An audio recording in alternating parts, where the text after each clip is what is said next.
Shawn, you are so awesome and just so humble, which is shocking given all that you know. So like we were just sharing, I'm just going to do some brief announcements and housekeeping items related to the club. I'm going to turn this over to Shawn. So bear with me. We've got a great turnout this evening. And if you're not on mute, go ahead and put yourselves on mute. If somebody comes in and has crazy dog barkings, I do have the ability to mute you. Last weekend, we were up at Rift to Reef in Highland Village, and we did a gatherings and giveaway. We had different raffles that went out, and they were donations from Piscine Energetics, Easy Reef, and then Rift to Reef donated some fluval bug bites. And I didn't catch everybody's user ID, but Photon Blue, I know you are among our 6 winners, so congratulations. Also, a congratulations goes out to Hang Right Ron, is his user ID, and that is for how to draw ocean animals for kids. We will have 2 more of those books, so if you didn't win in the January giveaway, we will be bringing that back. It's a family hobby, right? And so a little something that you can share with either your children, your nieces and nephews, just something a little fun that we can do. Photo of the month for last month. The photo portion went to Gatorbait01. And then for just voting, we also did a prize, and that prize was, so Gatorbait won a $50 gift certificate, and the club paid for that. But Red Sea, thank you, Red Sea. They donated a water bottle and an AB+, so that went to Drew 36.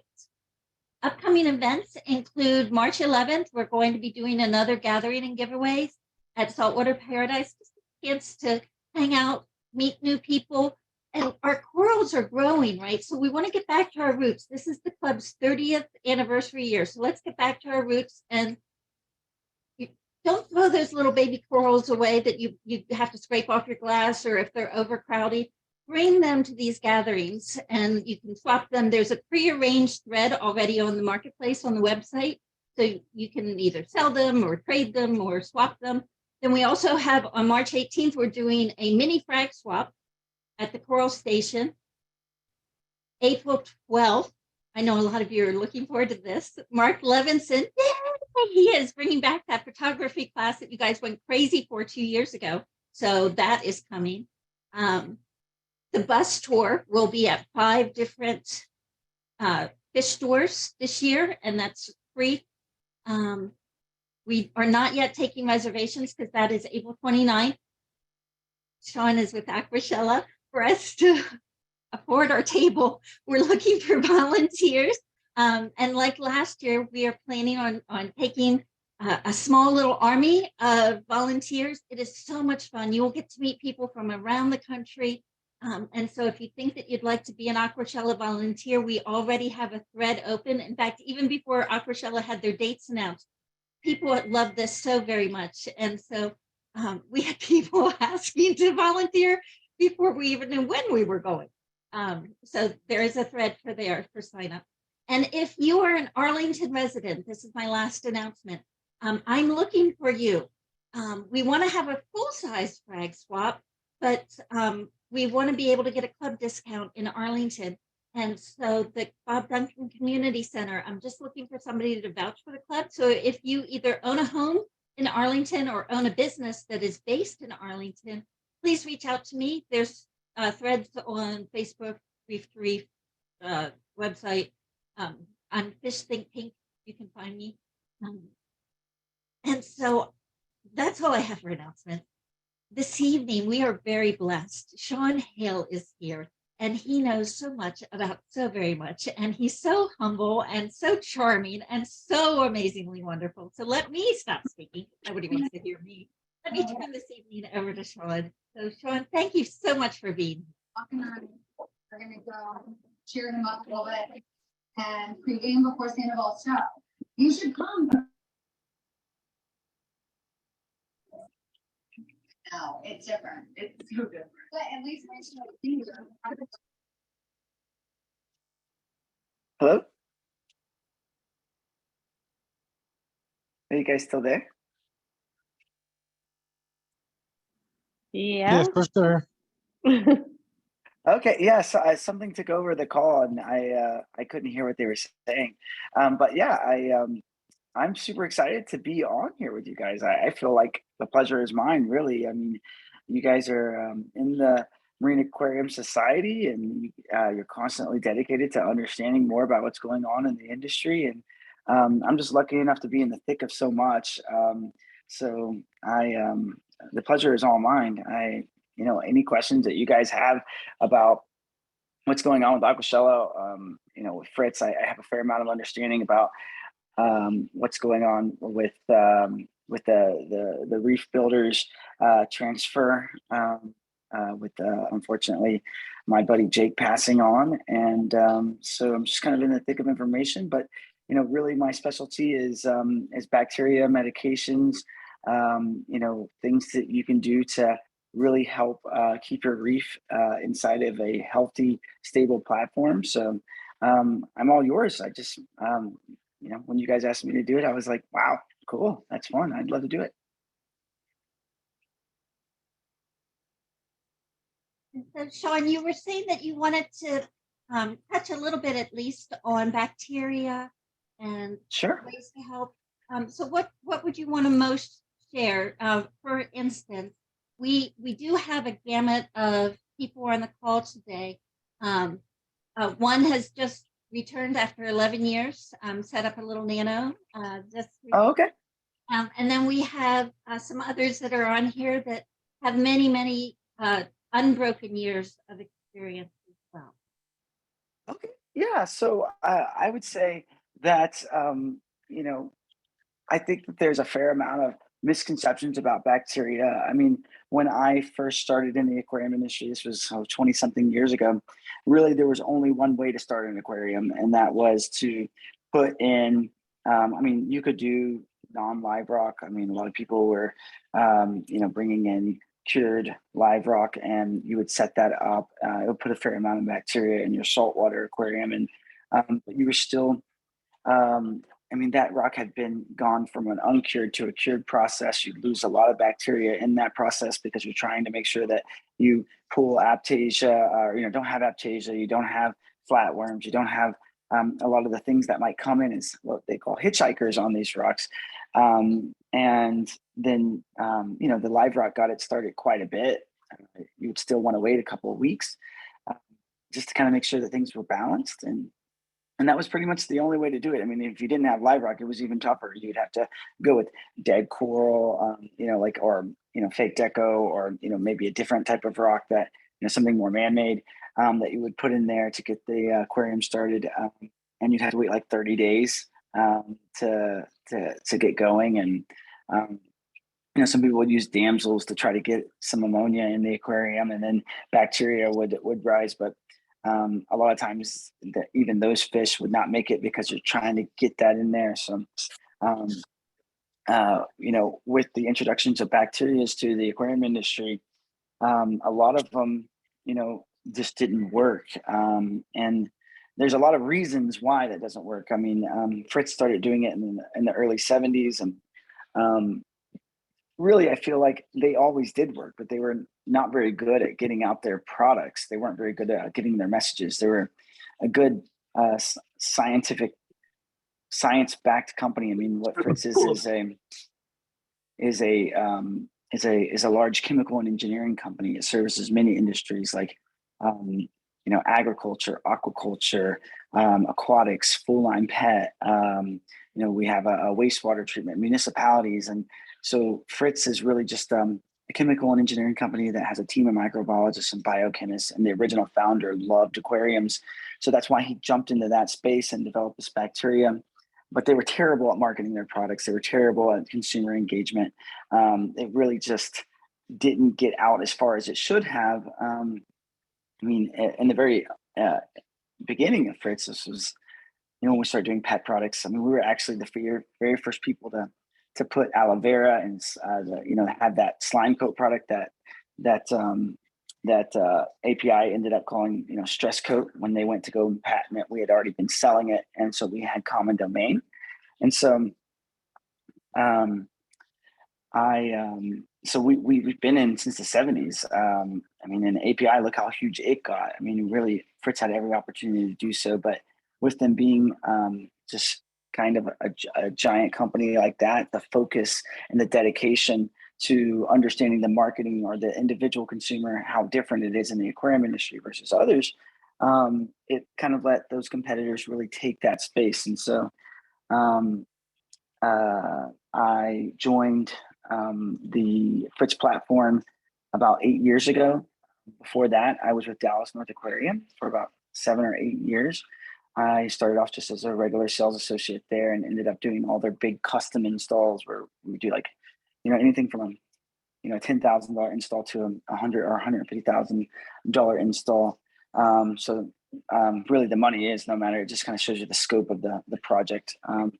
So doing, where we were helicoptering aquariums and things like that, it was really a learning experience for me to be the kind of the director of those projects. It taught me a lot. And so when I was at Fritz, it was about, when I was at Dallas North Aquarium, I started like 14 or 15 years ago. You really had to go with a 30-day route, bacteria, because I wasn't even aware of Fritz bacteria. And there were so many other competitors out there that were offering bacteria. I tried a few of them, they didn't work. And I was like, no, I'm never doing that again. And so there is this kind of notion that the bacteria doesn't work because of these competitor products that kind of what they're what's happened is they're pressured to make this bacteria somewhat shelf stable.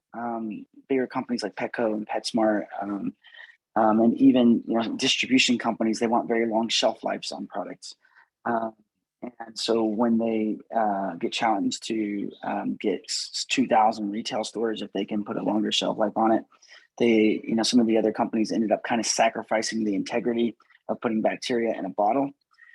And therefore, once it got to the end user, it just didn't work right. And then you kind of started off the aquarium poorly and you were kind of told to have an expectation, and that didn't work.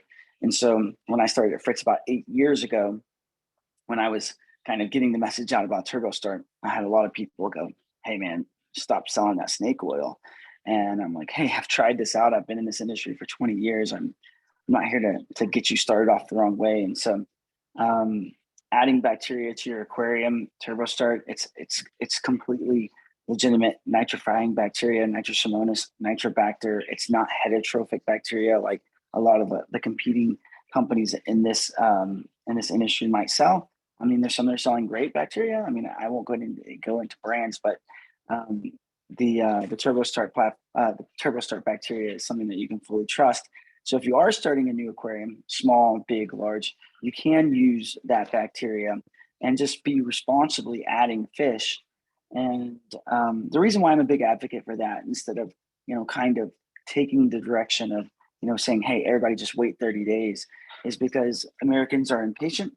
We just want to get started. I've sold probably 1,000 aquariums in my life to families and to people that mega hobbyists, to people, businessmen that just want to get started. And whether if it's a small family or a giant businessman that wants to spend $100,000, as soon as that aquarium's installed, they're very impatient on getting their fish and getting things going because it's all right there. And so ultimately, even if I threatened them with an inch of their life, do not put fish in this thing. You need to go through the cycle. You need to be patient. Ultimately, they always jump the gun and they jump into it too soon. The bacteria and they put 5 or 6 fish in there. Even if they did wait 3 weeks, you'd still want to only put a couple and then slowly work your way up because the bacteria is slowly building. So even if you were patient, you're still supposed to be patient at 30 days and then go only with a couple fish, and they go at 45 days, put a couple more fish in there.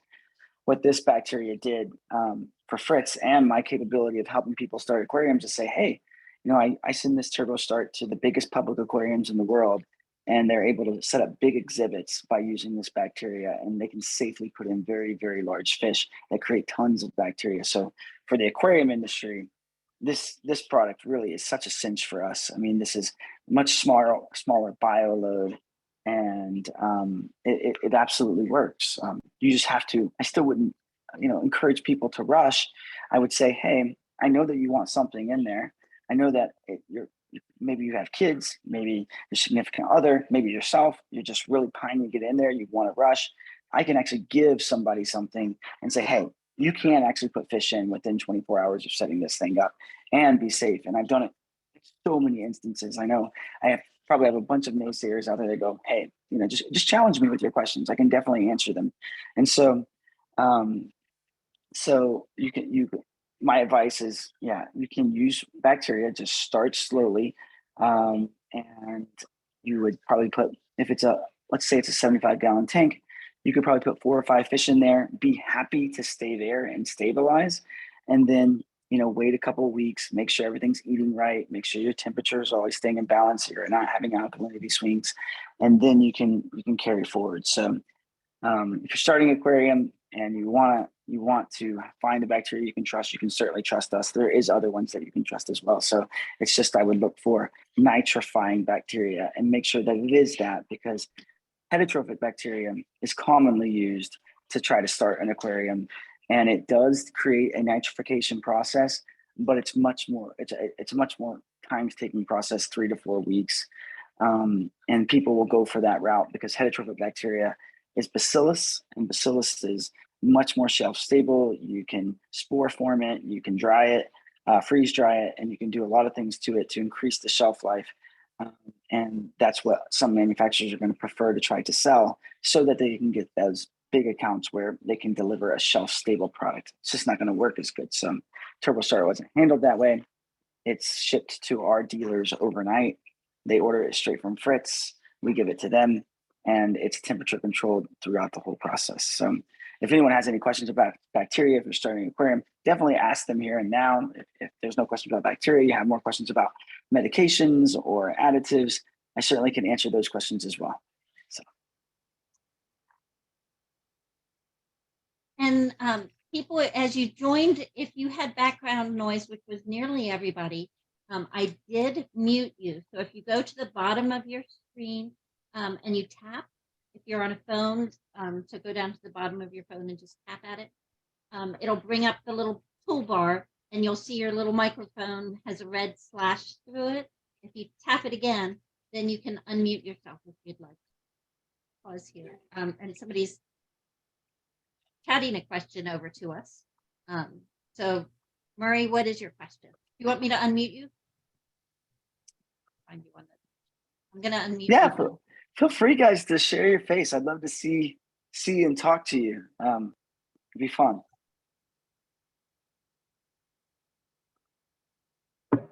All right, sorry about that. So Hi, Mary. Hi, Shawn. Here's my question. Can you just do a quick rundown on the 2 Fritz salts and their different applications? You've got your regular RPM, I think, and then your high out. Yeah. Thanks. Yeah, absolutely. Thanks for the question, Mary. Quick rundown. I can go as deep as you want into with salt. I've been dedicating my last 8 years of my life to really understanding salt.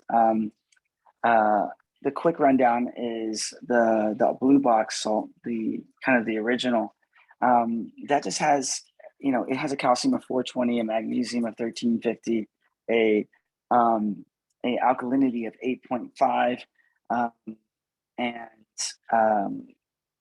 that's kind of like the core segment of parameters you're kind of looking at, and so that it's really just the alkalinity. A lot of SPS users want a lower alkalinity.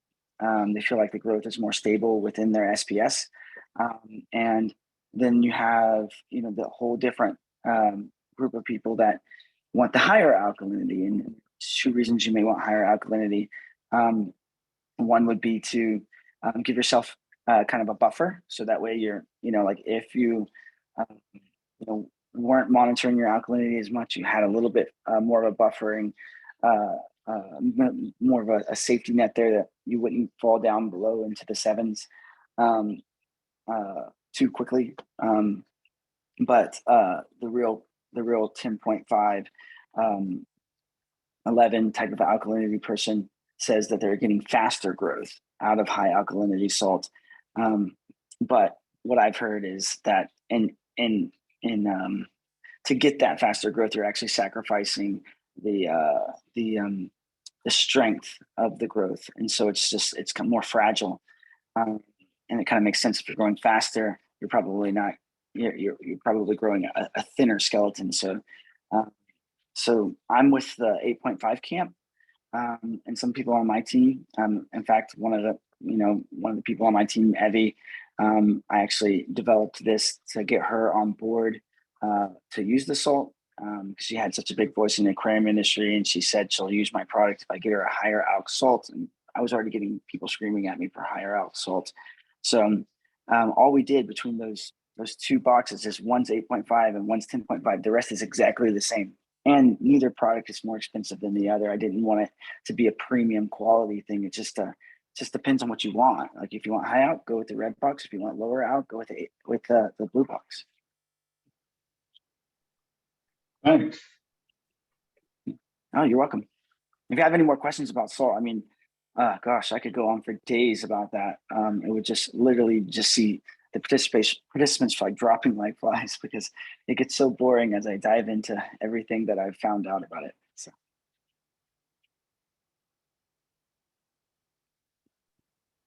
Hey, Shawn. I have a question for you. Is there a rule of how long you can let Fritz salt mix before you use it, or how long can you keep it circulating before you can't use it?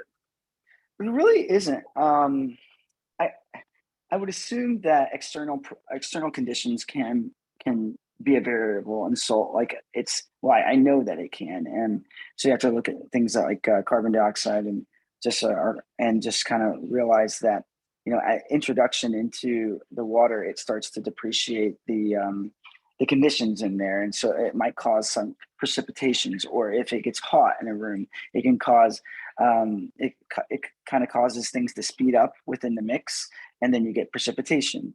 Once you start precipitating the salt, it's very difficult to get it to stop precipitating without the introduction of an ecosystem, right? And so because when salt just sits nice and clean at its parameter with no bacteria or nothing else involved, it's less stable, because it's just clean mixed salt. It has no ecosystem in it, no bacteria, no biological system. And so my advice would be that if you have a very temperature stable room, and you want it to mix salt and have it for a very long time, that you can do that. But what I would do is not have a large pump just pounding that thing, pulling in oxygen, and really just the outside elements, because that will cause the precipitation over time. And so if you want to store it longer, it's better to store it longer with just, like a wide flow power head, like one of the CJ wide flows down in the middle somewhere, really just kind of keeping it turning, but not really pulling air down into it. That's going to really make it much more shelf stable. And so, but with Fritz salt, you also can mix it and use it within like 15, 20 minutes.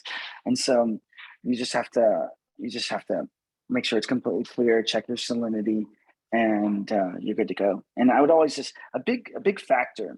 And we do get people calling in with, hey, because not very many manufacturers actually advertise their ranges of, like, if you go to International's website, you cannot find, all right, and let's say something changed, you cannot find where their parameters are.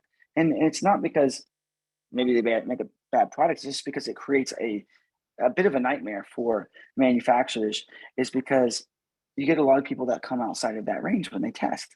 And we always take those calls in. We have a dedicated customer service person that monitors the website every single day. And this isn't a beginner person that's on this. This is someone that's been in the aquarium industry for over 20 years, ran all 3 of the fish galleries in the Texas area. Her name is Sarah. You know who she is, Mark. She's just a really nice person. And she has a degree in it's either chemistry or microbiology. And so, but she's a hobbyist herself and run a retail store for 3 of them for years. And so She's there to assist any questions, and she gets questions, weekly on salt where, hey, I tested my salt, the magnesium was high or the magnesium was low, or the alkalinity was high or low. And a lot of times as we chase that rabbit back to the hole to try to find out, hey, was there something wrong with our product? Because we test every 1,000 pounds of salt that we make. That's the smallest, or 2,000 pounds, which is the smallest batch size in our industry. It makes about 41 boxes. And that pallet has a lot number on it, all of those boxes. We test the first box that comes out of the hopper, and we test the 20th box that comes out of the hopper with that. And we use a uniform particle grinder to make sure that all of these, all of our different elements are about the same size, so you don't get stratification of raw materials. And we test both of those thoroughly to make sure that they're within our parameters. If they fail, we have no pressure to use that salt. We don't need to try to reblend it. We don't have any pressure to put it out into the retail world. We literally just send that into aquaculture, or some of our less people that need a salt that's not as expensive. And so instead of just trying to reblend or having pressure to use it, we send it into those types of accounts. So, but yeah, with you can mix it for longer, or you can mix it for shorter, whatever you like. So, but just use the lower flow and make sure that your temperature stays between 70 to 78ish. As you get to the higher temperatures, you're gonna get precipitation. And once I learned a lot about ionic balance when I started mixing Fritz salt. I think you were there at one of my very first shows, Mark. I was like, and I was going around asking them. I was helping with this salt. We had just developed a salt for Disney. Disney had come to Fritz. We made salt for public aquariums and aquaculture facilities, but didn't really have a retail salt. And Disney had checked out all of our retail salts for the aquarium industry. And what they found is that many salts, because they're chasing those trace elements, were finding things like lithium, rubidium, aluminum, zinc, and they sell those as trace elements, right? And they are trace elements, but how are these trace elements coming in to a coral? How are they used up? And then what happens when they're not used up? Well, Disney had done extensive research. They were getting HLLE, head and lateral line erosion, on some of their larger mammals. They were getting what we know of from being in the industry a long time as old tank syndrome, where you're getting algae grow over time. You don't seem to understand how to stop it. It just seems to be out of control. They had actually traced it back to these sets of heavy metals. And so when we developed our salt for Disney, they were like, we'll give you this 8 million gallon water change that we're doing on the Epcot Center, but we have to, these elements are the ones that we are trying to get away from. And so we spent like over a year on that project, building that product for them, working with ICP analysis labs, our lab, because we have our own ICP analysis, an independent lab, and Disney's labs. And we developed this nice clean salt. And now I was just starting the retail platform. And I remember you were at that show, and I was going around to the industry saying, where do you want your parameters at? And everybody's like, I want my calcium high. I want my magnesium high. I want a lot. And so I'm like, okay, let me just give you everything you want. And I wasn't an expert on salt. I was just a hobbyist that was really enthusiastic about making products and giving everybody what they wanted. And so we made everything high, and it just precipitated like crazy. And in your situation, if you were to mix that for a long time, it would just precipitate because it's not an ionic balance. And so the more I learned about ionic balance, working with some of these coral facilities, you need to be if you're going to be at 8.5 alkalinity, you need to be at 420 calcium, and you need to be at 1350 magnesium. And if you are not in that balance, you'll get alkalinity start to precipitate. And once it starts to precipitate, it just starts to tank. And then everything else is haywire. And so when you're mixing your salt, you put the salt in and then you put the water in, you're done. Because now you've skyrocketed those parameters. It's never going to calm down. And so a lot of people make the mistake thinking that that's not important. They throw the salt in their bucket, then they throw water on top. I remember I did that at Dallas North Aquarium once, not knowing, it's not like they taught me that training when I first started, or maybe they did, and I didn't realize it was so critical. And I remember Mike Ferguson. You remember Mike Ferguson, Mark? And he was kind of like my mentor there at Dallas North, and he looked at me do that, and he almost slapped me upside the head, and he was like, "Dude, you can't do that." And he was explaining it to me, and I wish I had listened a little bit tighter, because he was telling me about ionic balance, and I would have saved myself 6 months of frustration at Fritz if I truly understood that a little bit better.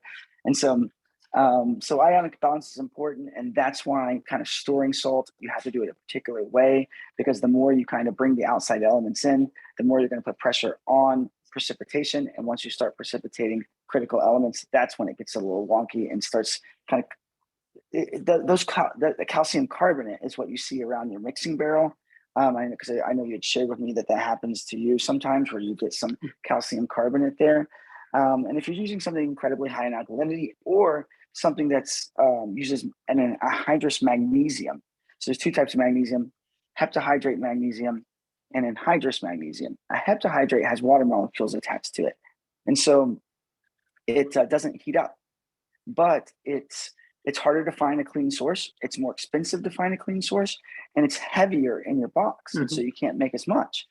But the benefit is it doesn't skyrocket in heat. But when salt skyrockets in heat, unfortunately, it precipitates, and that's why you get a thick layer of calcium carbonate around the side. And the real downside to that is, once you get that calcium carbonate on the side, those are your critical elements, your ionic elements. They're ionic elements, and once that starts to depreciate, it just kind of a slippery slope. And even furthermore, once you get that around your barrel, Mark, it continues to absorb, because it's there. And so it just continues to absorb. And so even when you make a fresh batch, you have that pooling at the elements, and it causes each batch, even if it was fresh, to start precipitating immediately. And so when I would have people switch over from like something a bit of a higher alkalinity, or any sort of anhydrous magnesium based salt, which I think at the time was Brightwell, or hot salt was kind of big for a little bit out here. And that you would see the thickness of their precipitation, and I would tell them to use a citric acid to clean out that system. For like, citric acid or muriatic acid. Like, I can't do that. How could I ever do that? And like, no, you could definitely do that, and just clean it out really good. And then once you start nice and fresh, you won't have that struggle, and it'll be so stable. I kept so many of my accounts that way. When they switch over to my salt, they complain right away. Well, my alkalinity is not holding stable. And I'm like, well, talk to me about your mixing barrel. Send me pictures of it. And every time it's that thick, and I would help them get it done. So the problem I was having was that I'd mix up my batch of salt, different brand, and it would turn kind of milky, cloudy, hazy, whatever you want to call it. And I'd pump that hazy crap in my tank, and my tank would then look crappy for a couple of hours, and it would clear. But I was like, I want to pump clean water in. What am I doing wrong? What have I forgotten? And I think maybe it was you and 10 other people, because I started asking around. And the one thing that you kind of alluded to it earlier, when you're letting it circulate, that you should circulate the water like a closed loop application, not like a tumbling where it's pouring in the top and mixing with air. Because like you said, or what you were telling me in the private conversation, was that the CO2 in the air is going in, and it's knocking my alkalinity down. And that's why water I've mixed 4 weeks ago, my alkalinity might measure 6 now, instead of being 8, 8.5, 9, or whatever. And so I've changed my plumbing on the vat to do a circulation underwater. So it never has air. It's just water movement, and it's very low. But I find myself, even now, I'm like, I just want to turn the pump off for like 4 hours and let the snow fall to the bottom. And then when I'm ready to pump water out, change a couple of valves and literally hopefully pump clearer water into my tank. I would find that, and I bet people would just give this to you because of your platform and the years that you've spent dedicated to the hobby, is you have that main system pump down in there, right? Like that's creating, I would ask Ecotech for 2 of those vortex, or 1 of those vortex, and I would stick it right on the middle of that thing, because it's going to stay, right? It's got the magnet. And I would just turn that thing on in the middle and not use your main system pump until you're ready to pump it out. and then that vortex in the middle will probably give you that nice wide, soft, gentle flow. And I bet you're gonna mix up a lot faster, Not a bad and idea. more delicately. Yeah. Because I find the best with just the Ciche ones, but I'm never mixing. You mix a massive amount of water. You do that 300-gallon vat, and so you do need something a little bigger than those Ciche ones. I think I'm not sure if they go up that high, but either one of them would love for you to try it and see if it makes it better for you. So Yeah, that'd be nice. All right, thanks for answering my question. yeah, no problem. Anyone have any other questions on? I mean, really, whatever you want. I mean, and I'll We give you have my a best answer. We So have a request that came in through chat. Behind you is an aquarium, and the light on the ceiling is gorgeous. We can see bits of the tank behind your shoulder. What is it that you have behind? So I have the painter's house always needs to get painted, right? And so I travel for a living, and I do have a lot of cool rock in here, but this thing is getting a lot of aptasia. I do have it's about 165-gallon tank. It's like the if you remember the oceanic brick style aquarium, if you've been in it for long enough, the oceanic brick was 60 by 24 by 25. This is very similar. I love that footprint. But oceanic is no more, right? And so there actually are Planet. Oceanic did end up going. Oceanic became DSA, and then DSA became, or Oceanic became DAP, right, Mark? No, DAP, Dallas Aquarium Pond. That's where the Oceanic guys went. And then DAP became Planet. And so those are a lot of the same Oceanic original manufacturers. I love that quality that they had. So that's their brick style tank. I've got a bunch of Carib Sea rock and a little bit of real reef in there. And I have some zoanthids and some cool pieces of hammer coral, a nice Australian elegance, and some blastos and some acans in there, some really cool rare mushrooms, and I guess about 10 fish in there. All of my fish have been doing well. I just need to keep it cleaner. My coral isn't thriving because I'm not, I've got a big Neptune system. I have to set it up, but I can't find the time. So, and I'm so old school. Not quite ready to give up all the control, of it and like do the full automation. So I just do my water changes probably once a month, maybe once every couple of months, because I'm constantly traveling. So I'm not your best reef keeper, but I can give you better advice than I actually give myself, because it's more of me just being out of town all the time. And so, but it looks decent. I wouldn't invite all of you over to come check it out yet. I say give me like a month. So, but that's what's behind me and I've got about 4 freshwater aquariums as well here. Mark's seen it. He shames me sometimes. He goes, Shawn, you need to spend more time on your tank. So. Well, and in the chat, Mark is offering to come over and help you out with some water change activities. So definitely take him up on that. And then we have asking if what you'd recommend for Fritz bacteria product to help reduce nitrate. Oh yeah, that one's an easy one. Yeah, that's a good one. I like that question. Thanks, Mark. And I would totally take you up on it. It's really supposed to be, I'm going to throw Evie under the bus. She's within earshot here. She can actually hear me. She's actually very big within the industry as well. Ran a fish store in Missouri for a long time, but this is her tank behind me. So, and she's supposed to be doing that. Well, we both just get caught up with so much travel. But Mark, anytime that you want to come hang out and just talk shop for a long time, do a water change, and you can shame me on my dedication. It's just I'm not here, and I don't like doing it alone.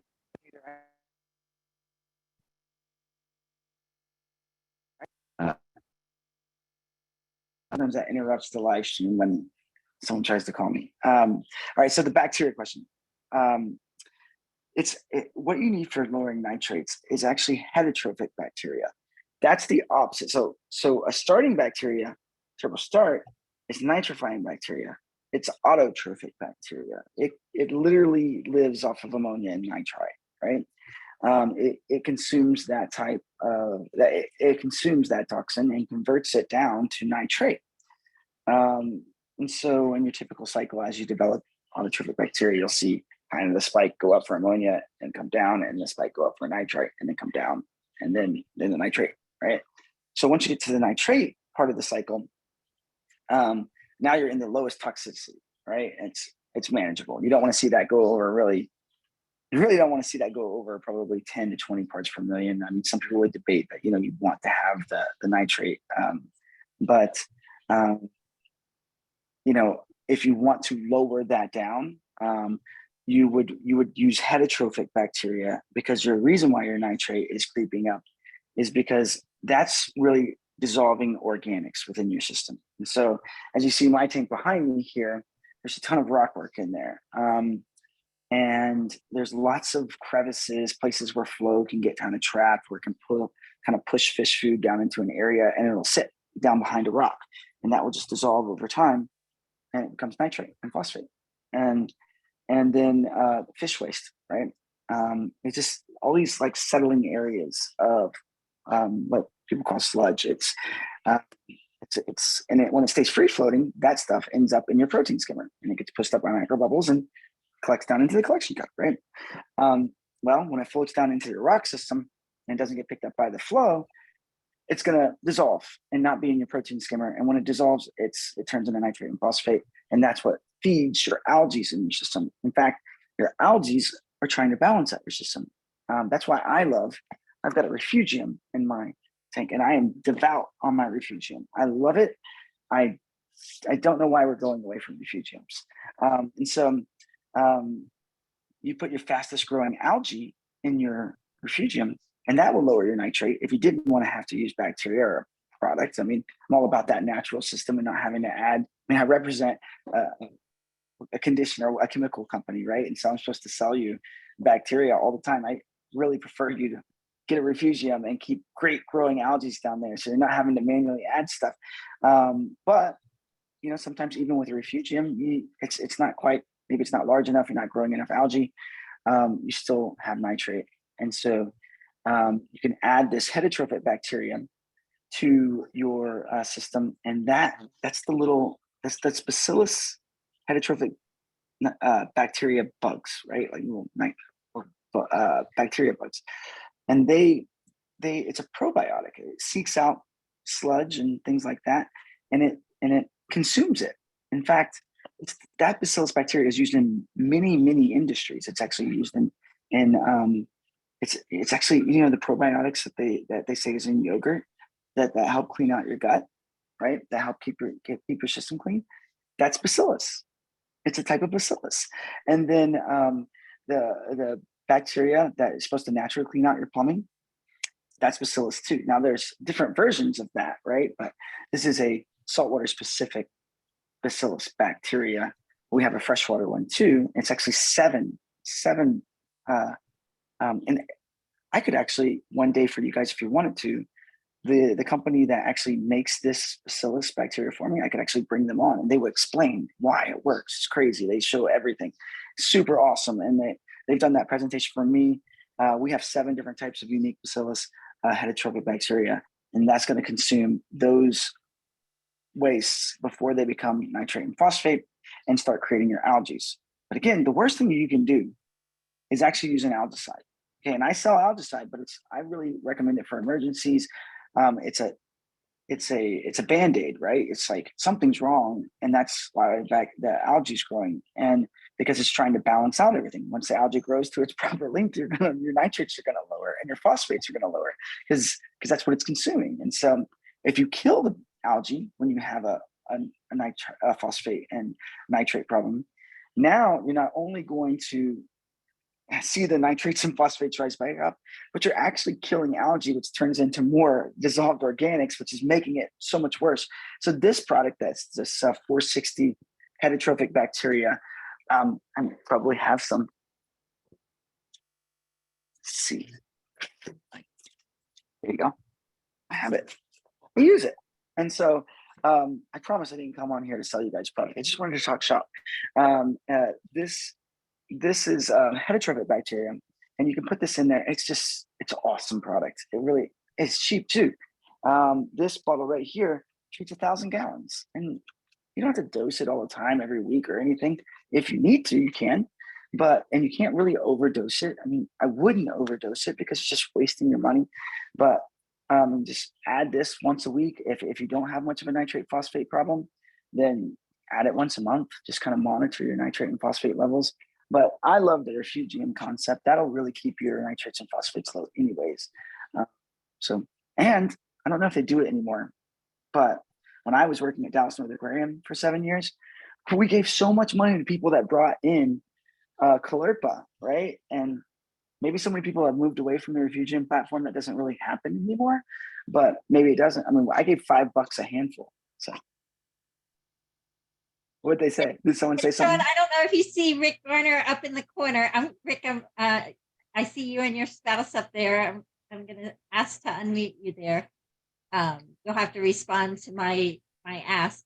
But they're showing off their bottle of 460 going, ooh, like Vanna White. Yay! It really is a good product. And there's Monster 460 too.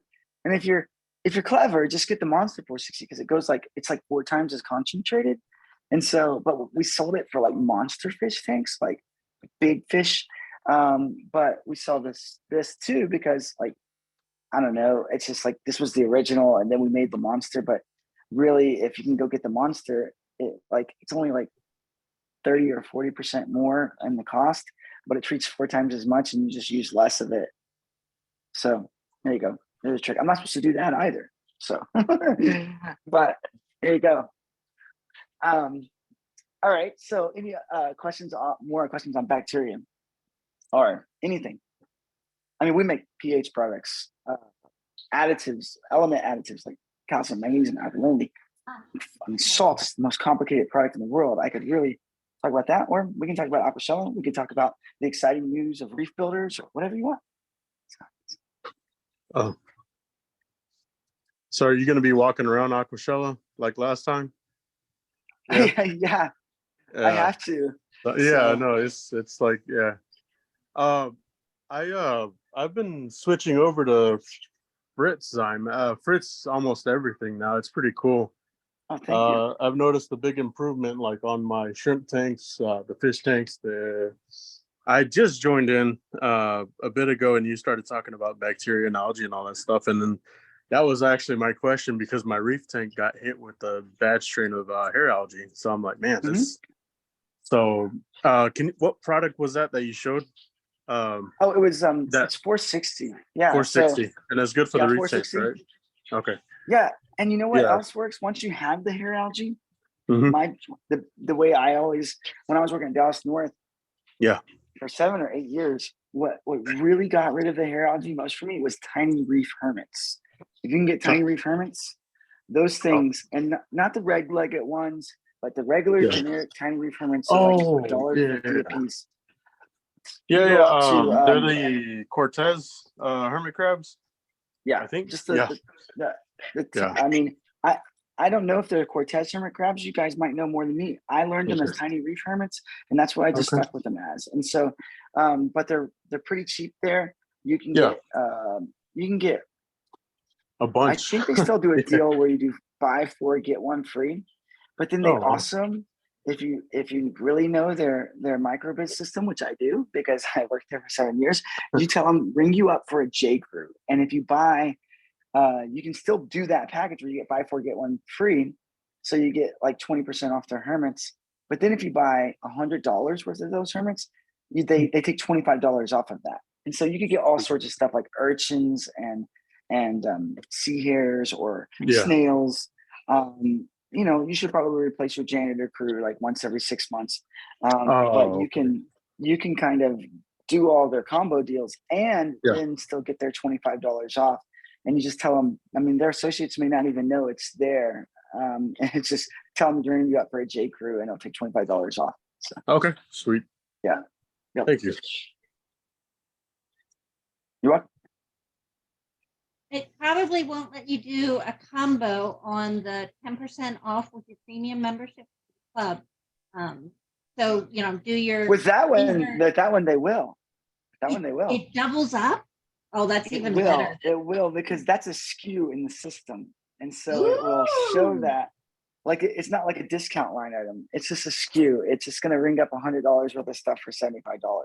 And so what the associate is supposed to do is to pick you out $100 worth of January crew. They ring in J crew, and it's the $75 for the $100 worth of stuff, and then your discount would apply. So you could get them on that, but they have margin in that stuff, so they're still just fine. So so there you go. Well, thank you for Here's a the little trick. We appreciate that. Yeah, you're welcome.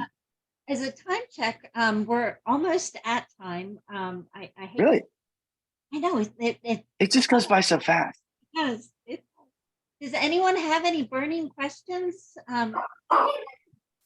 I see Ron's come off mute. Ron, do you have something you'd like to ask Shawn while we have him?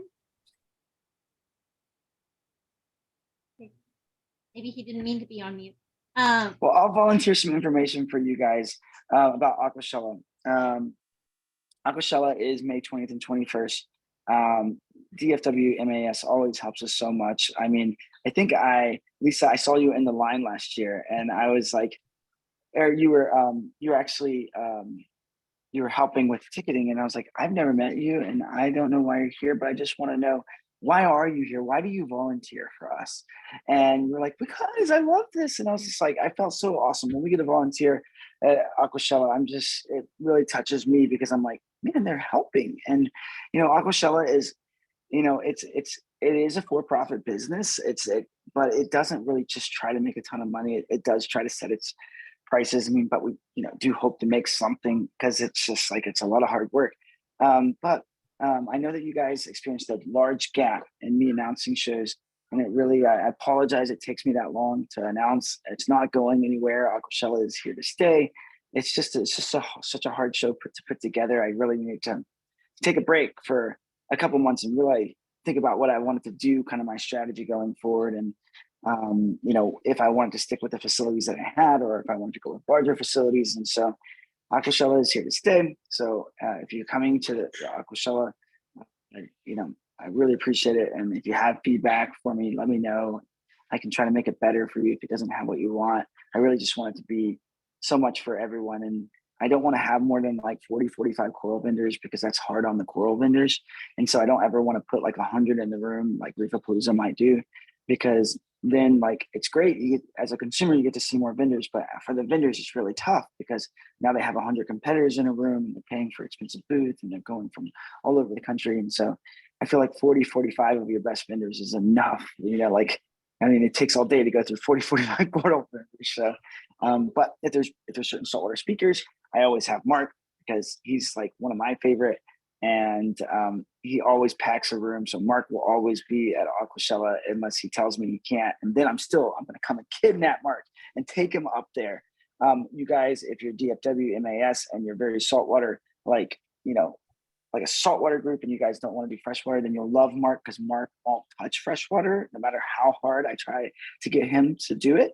And so Mark is devout saltwater, so you can love him for that.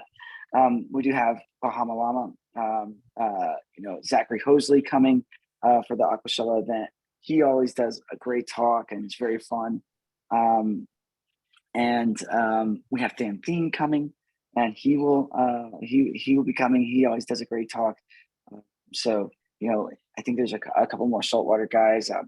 Raj, who just bought Reef Builders, is going to be talk about like high-end equipment, or even simple setups. Richard Ross, who was the first person in the USA to spawn SPS.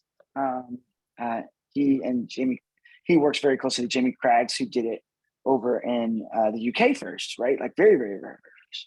And then Richard Ross did it here. And I think at the same time, the Florida Aquarium was doing it over there. I think her name's Mark would know, but I actually went over there, and she did it as well.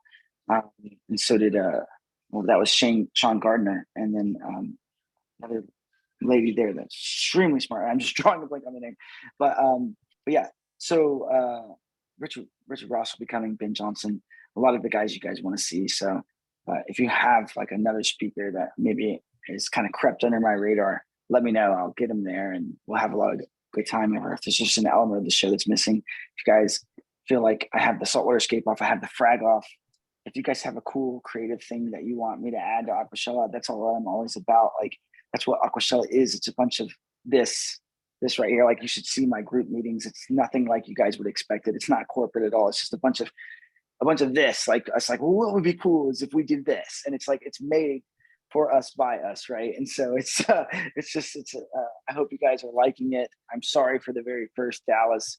I did not know 6,700 people were going to come. And it's just like, how was I supposed to know that it would just get that fast? And like, you guys all just poured in at once, and it was a rainy day, and we did not know how to, unfortunately, in my defense, let me just say this. The very first Aquashella, we went from having 2,700 people in Chicago, or 2,900 people in Chicago, to now having 6,700 people in Dallas. And this was a show that was less than 1 year old. And we just didn't know that, tickets were going to be that hard to manage, and that many people were going to show up. And it was going to be a rainy day out of nowhere when everything the days before was like 70, 80 degrees. But we thought we could manage this line with only 3 or 4 or 5 people, because we had been told that these other shows were doing like 5,000, 6,000 people. And so I thought I knew what 5,000 or 6,000 people looked like. That is not what 5,000 or 6,000 people looks like. When you really have that many people in a room, it is so much more. You have worked that line, so you can see just how massive it is. I went to another show the very next weekend after that many people showed up, and they said that they had 6,000 people, but their line was done in 10 minutes. That's not true. That's not true. And you set me up for failure by telling me that. And so when we actually have 6,000 people, which I love Dallas, because you guys always come out and you guys support us so much. And it's really for you guys. I promise you, I'm not making a bunch of money at the top, or somebody will be taking care of my tank for me back here.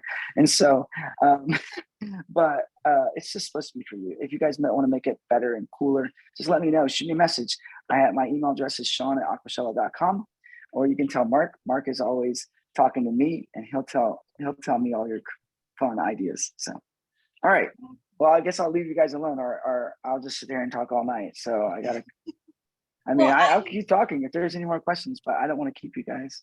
I want to do a shout out. You may not have had the word trickle its way back all the way up to you related to Aquashella, but the facility itself said last year they have never in the history of that building seen that many people come through that fast ever. And it should have taken at least 3 more hours, if not 4 or more, to get that quantity of people through. So even people who say they handle the volume that you are handling, they are not doing it. But you are developing a system and making it work, and everyone appreciates that.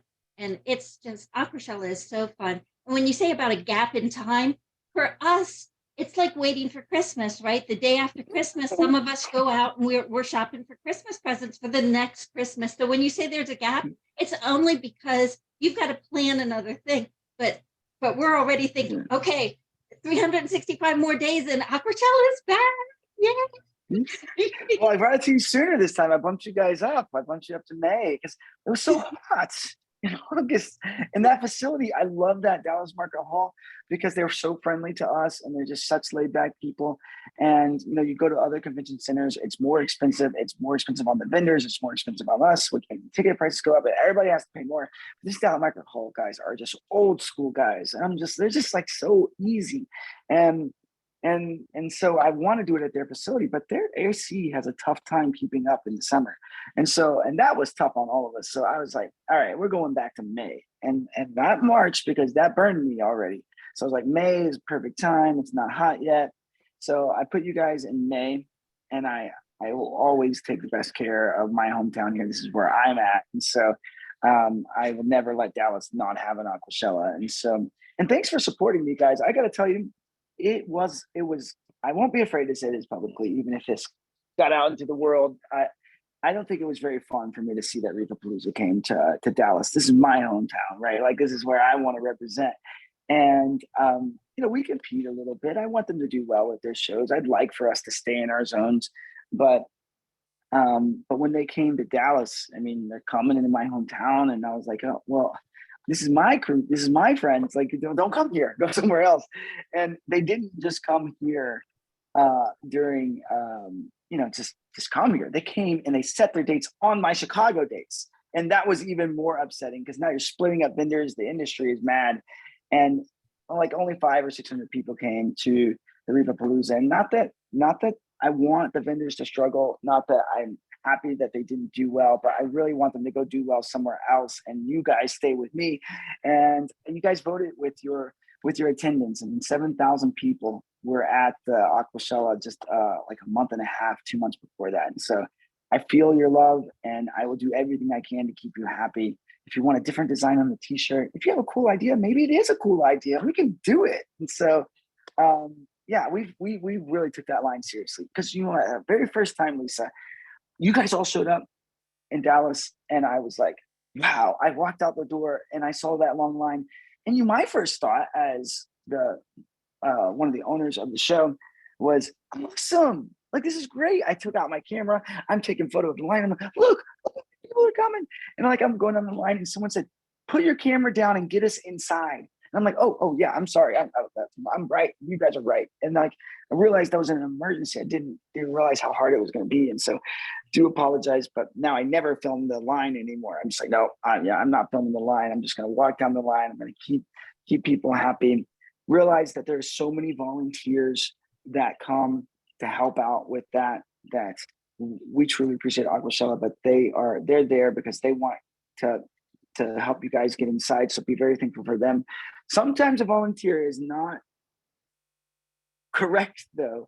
And I had somebody going down, I think you saw me last time, Lisa. There was someone going down that line just yelling at everybody. If you lose your wristband, if it over tightens it, we have to cut it. You're not getting into the show. You will have to buy a new wristband. I'm like, I heard him saying that. I was like, no, we'll let you back in. We can look you up. Like, I'm not going to make him buy. And that was the VIP line. I was like, oh my God, no, don't talk to these people this way. And so, but anyways, I just want to make sure you guys know I care about you and want to put on a great show for you. So any questions, anything else? We will work on quality control for you with that as well. I do have a raffle that we're going to do, so you must be present to win. We have some Piscine energetic. Whoop, whoop, whoop, whoop. So I've got some marine PE pellets that will be raffling. I have an iPhone user who I don't know your name. So if your name, if Evan Estrada. I'm sorry, say it again. I was speaking. Evan Estrada. Holy cow, Evan. I have Daniel. You must be present to win. So if you Yes, drop ma'am. off, Daniel's here. Cheryl with 2 L's. I've got Rick. I've got Laura Davila. I've got Murray Camp. Don. I've got Paul. I've got Scott Kelly. I've got Ron. I have Mark. So did I not call somebody?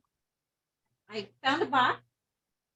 And I have 2 winners here. So Hey, Lisa, can I say something before you announce? Sure. I don't know how this works. I didn't know I did this, but I will give $100 worth of Fritz product maybe on your next raffle or this one if you want, and they can just pick whatever they want, and I'll have it at their favorite fish store in the market. So for one of these guys, so you can just give that away. Yeah, go ahead. One of these guys. So Just don't give it to Mark. He gets enough Fritz product. He's okay. So. So if we do draw Mark on the first one, the first one is going to be for the $100 in free Fritz.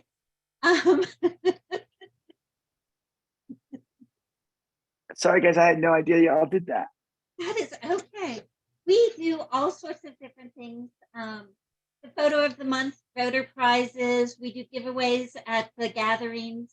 Just to help hobbyists. Different companies reach out and give us product. We run the club on a shoestring. We have almost no budget, but we do amazing things with next to nothing. You guys do a fun thing. Of $100 in Fritz is Daniel Juarez. So congratulations. Yes. Awesome. There you go. Stay on until after the recording because Shawn is probably going to need some information from you. So don't go Yes, anywhere. ma'am. Will do. Now I have 2 more.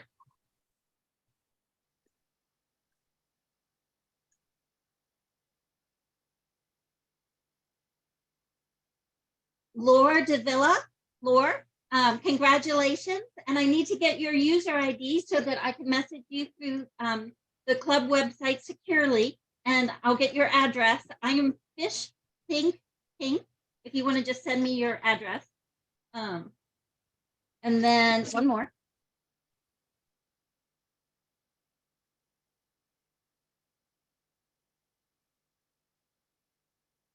And Cheryl with 2 L's. Congratulations. Whoop, whoop, whoop, whoop, whoop, whoop. So those are our 3 winners this evening.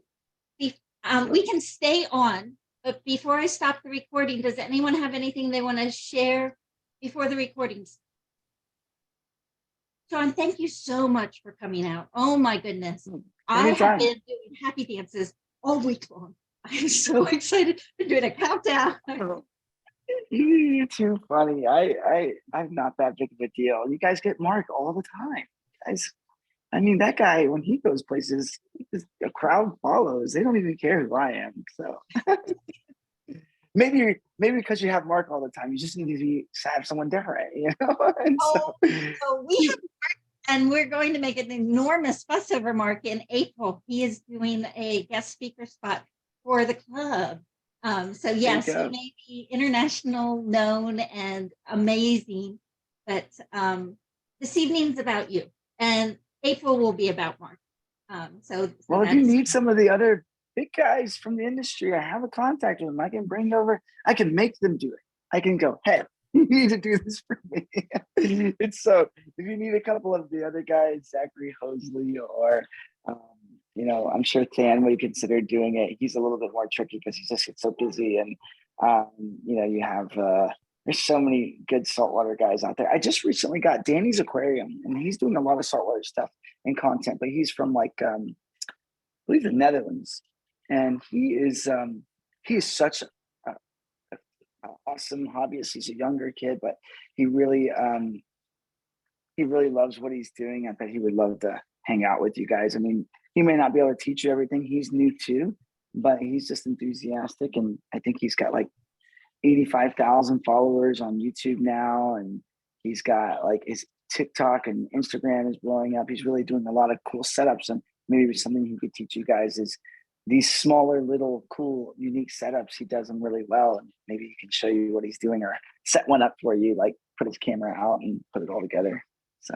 Oh, that would be awesome. I will get with you and get some information. And so everybody who's there going, I mean, if Fritz sponsors an influencer, if we sponsor an influencer or something like that, you guys want to talk to him, I'm sure we can work out a deal to have him come on to the live stream and let people know that they care. So. Thank you so much.